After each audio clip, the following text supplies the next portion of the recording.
Muri Zimbabwe tinokuchingamidzai zvekare kune chimwe chirongwa pano Facebook Secrets and Confessions. Tadzoka zvekare nemamwe messages.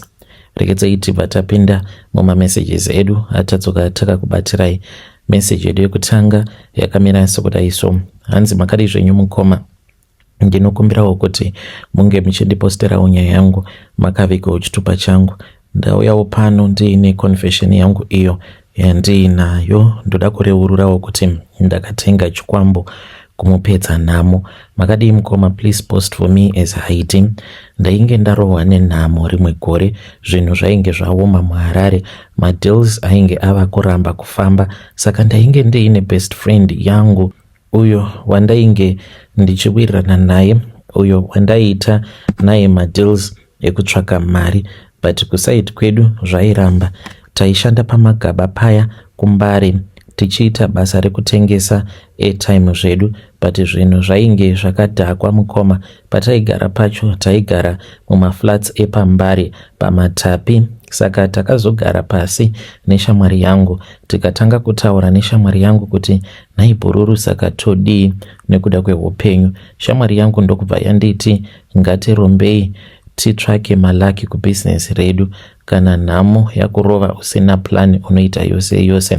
Shamwari yangu yakabva yanditi ndine munhu wandinoziva, munhu uyu iye anowanikwa mumupedza nhamo muye anotengesa zvikwambo. Saka takabva tazoenda kunoona munhu uya anowanikwa kusaidi kuya kunotengeswa zvinhu zvechivanhu, ndiko kwaainge ari murume wacho.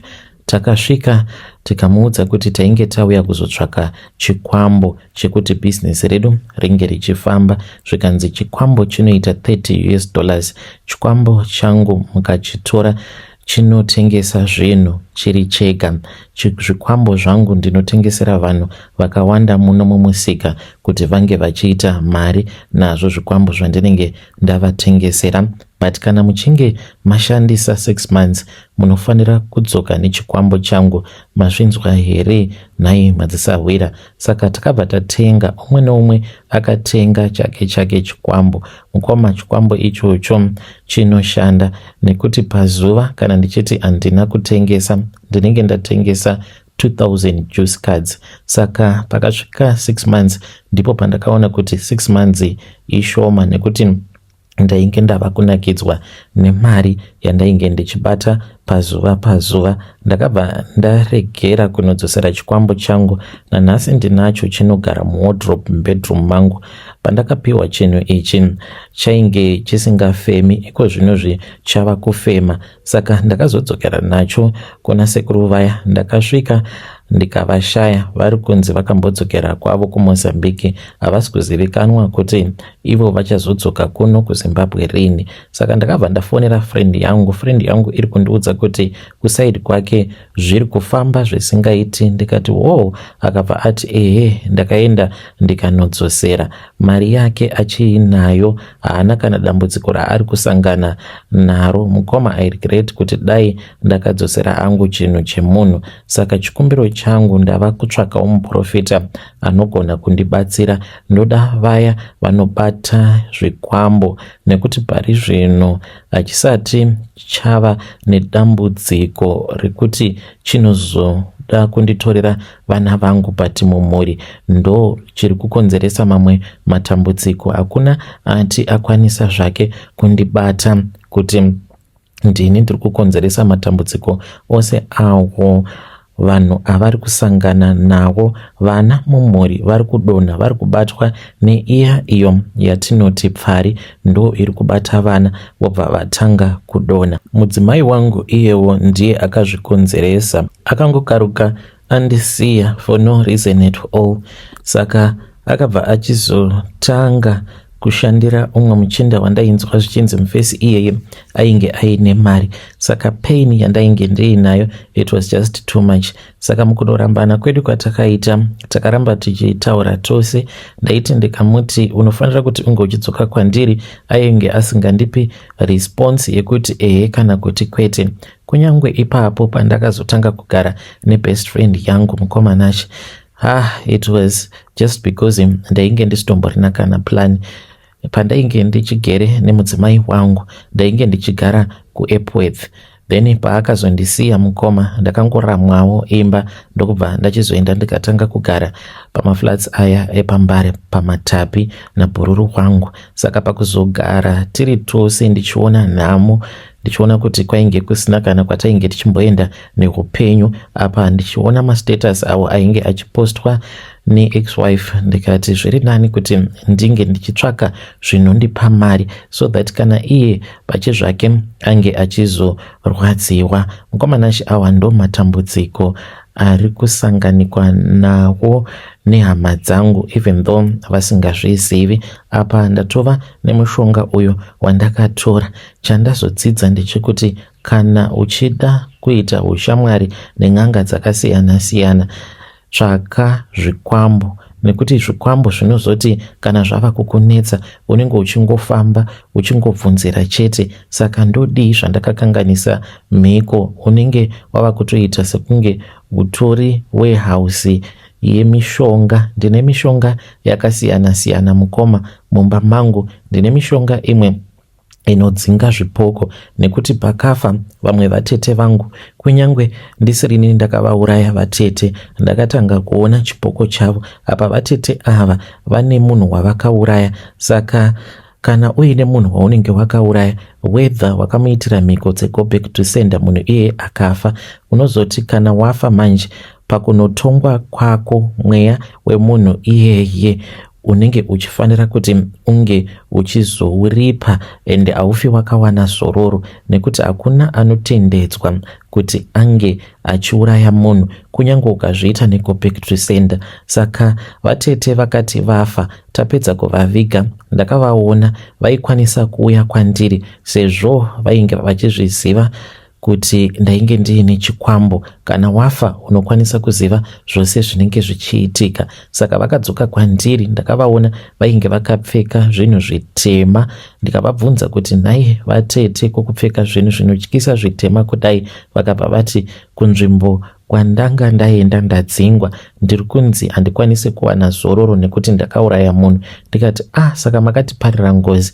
Vakati ingozi yangu yandakazviparira ndega, yandinofanira kuti ndinge ndichibhadhara nekushungurudzwa kuri kuitwa mweya wangu ndozowana kwekuzororera. Vakabva vachizondiudza kuti vakaitira umwe mukadzi eGo Back to Sender apo pavainge vachiri vapenyu. Izvo vanoti vakazviita kudhara kuma2001 ndopa vakaenda vakanobatsirwa neumwe muprofita uyo akavaitisa Go Back to Sender.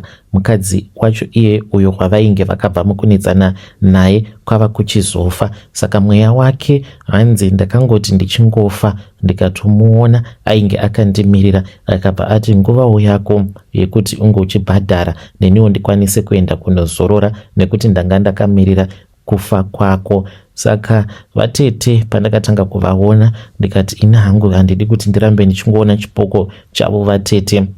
Ndakabva ndachizoenda kune imwe n'anga ndikapiwa mushonga. Pandakaona kuti mushonga wacho unoshanda, ndo zvava kutondiraramisa. Ndinogeza nezvinhu zvinovava. Mukomanashi kune chimwe chakaita chionyeni chandinopota ndichigeza nacho kuri kuchengetedza vana vangu, chekuti kana ukageza nacho unorara usiku hwose uchivaviwa. Apa unenge usingafaniri kuti unge uchikwenya kana kupukuta. Ndo matambudziko avo andiri kusangana nawo mune rino randiri kurarama. Vedare ndo message iyo yandakatumidzirwa ichibva kuna mukoma vedu.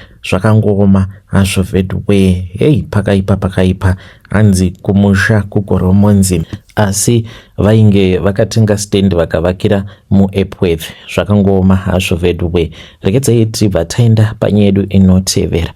Nyedu inotevera yakamira sekudai so. Hanzi mukoma makadii zvenyu? Mukoma ndakatakura musatanist paOK, basi ndoga akazochinja kuita nyoka. So izvi ndo zvava kuitika mukupenyu kwangu. Mukoma please post for me as Haiti. Mukoma ininiwo ndiri truck driver, ndinoshandira imwe kambani iyi iri kuSouth Africa. It was last week wainge uri musi wechitatu zvakaitika ndainge ndichiuya kuno kusouth, ndainge ndichibva kuZimbabwe kunosiya Lord. Saka ndakabva ndati regai nditakure vanhu ndiwane mari yekufamba ndichinwa madrinks muroad. Saka pandakasvika paZindoga ndakabva ndamiswa nevamwe sister vainge vakachena, vainge vakapfeka zvavo Gucci top to down.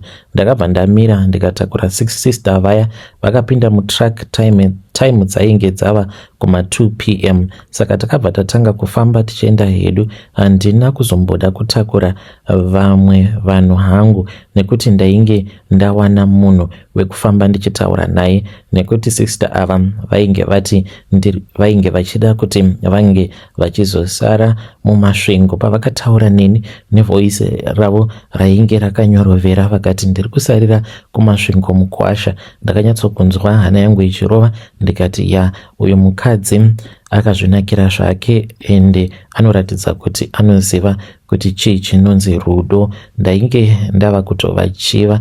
Ndakafara ndikati at least ndine munhu wekufamba ndichitaura naye. Saka takati tafamba tataura nyaya, inini ndainge ndataura dzangu, ivo ndokubva vapinda mune dzavo. Sister vaya vakabva vatanga kunditi unoziva kuti ndanga ndauya pachechi paMagaya apa but ndatadza kupinda muchechi umu. Ndakabva ndati manga mauya kuzonamata saka matadza kupinda nei? Vakabva vati murume uya ane simba kundidarika. Ndakati kana muchiti ane simba kukudarikai munenge muchireva kuti chii? Zvikanzi inini ndiri musatanist, ndakajoina satanism kuti ndige ndichidanana nembinga chete. Kana kuuraya ndinouraya, but muchechi yemurume uyu ndatadza kupinda nekuti ane simba kundidarika, nekuti ndanga ndichitoda kunodisturba church but ndatadza. Ndanga ndichingoona moto chete pamagedhi ose zvekuti izvozvi ndine hasha zvisingaiti. Saka ndakabva ndachizosvika pamvuma. Ndakabva ndati regai ndimbomira ndirase hangu mvura nekutenga madrinks. Ndakaburuka mutrack ndikaenda ndikasiya ndati kuna sister vaya ndinodzoka. Sister vaya vainge vakatorara havo pabed. Ndakaenda muchicken slice muya ndakatenga ndokubva ndadzoka kumota ndichimhanya hangu. Ndakati ndichisvika mumota ndakaona kubed kuine zinyoka zihombe type yecobra iya yakaita kumira nemuswe. Ndakamhanya ndikadaidza vanhu vakauya vakatarisa, asi nyoka iyi hakuna akaiona, yainge isisimo. Kuti ndichitaura kuti ndainge ndiine munhu ndainge ndava kutya.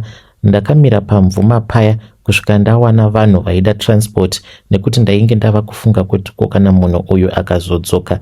Saka ndakazowana mamwe machinda aitouya kubhodha kuBait Bridge. Ndakafamba navo usiku kusvika tasvika kuBait Bridge. Ndakazomuka ndichikrosa border ndichiuya kuno kuSouth Africa.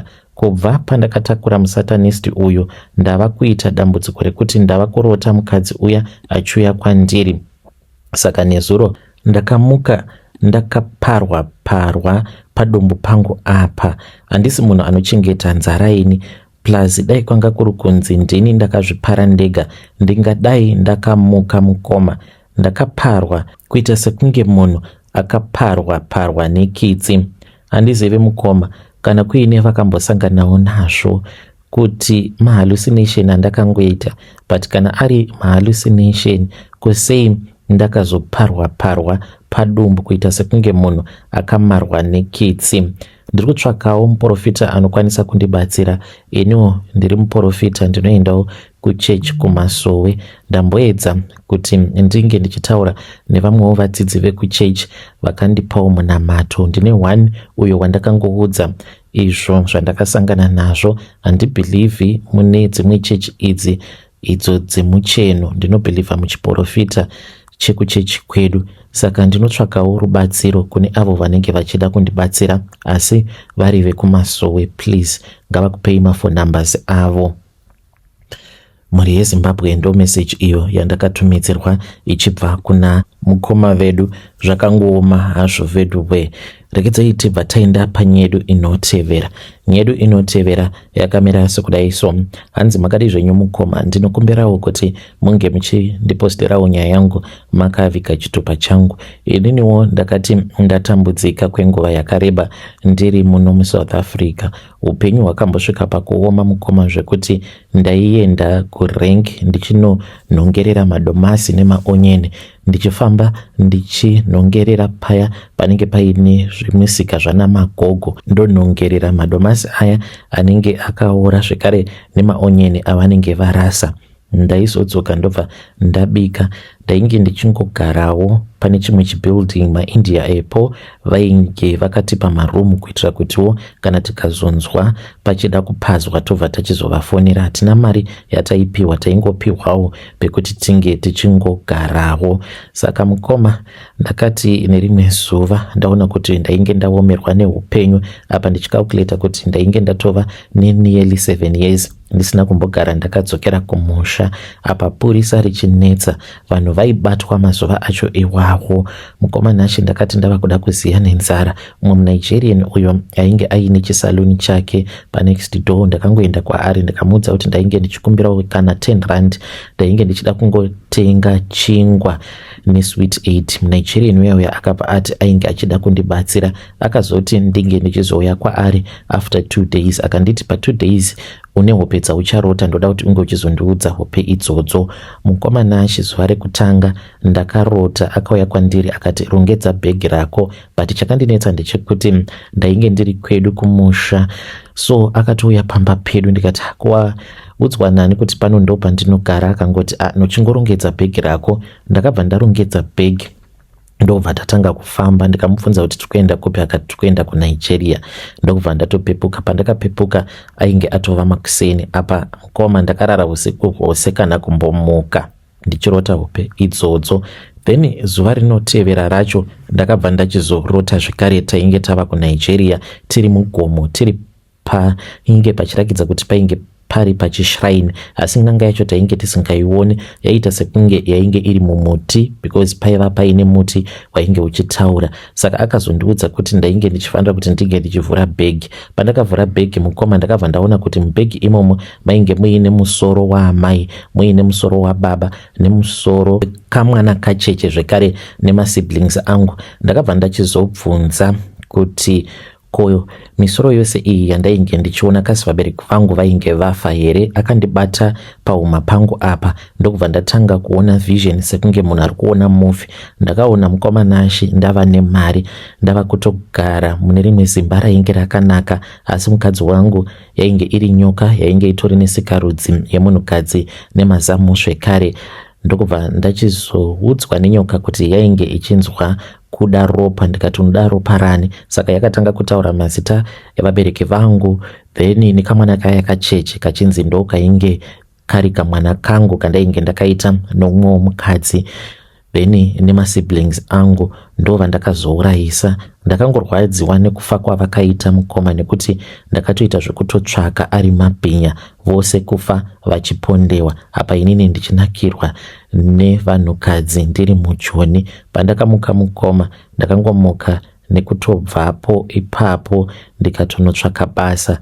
Ndakariwana, ende kuwana kwandakaita basa mukoma ndakati ndichifamba ndiri kumayadhi kunogara varungu, pane umwe murungu akangomisa motikari akati unogona here kushandisa lawn mower? Ndakamunyepera ndikamuudza kuti ndainge ndichigona. Akanditora ndokubva andibvunza kuti ndainge ndiine hembe here. Ndikatomunyepera ndikamuudza kuti ndainge ndichangobvawo kuZimbabwe ndichiri kutotsvaka basa muno mujoni. Akati well, that is good. Akabva achizoenda neni kumaprize. Takasvika pane rimwe prize, but paprize ipapo painge pachiita zvekuchengetwa shumba uye zvekare painge paine outdoor safari. Ndokubva ndatotanga kutoshanda mukoma. Saka munin'ina wake akazozviona hake kuti lawn mower handinyatsokuigona, but ndainge ndatowana basa.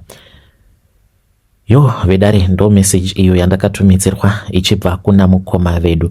Zvakangooma asho vedu we. Strange things indeed they do happen in this world.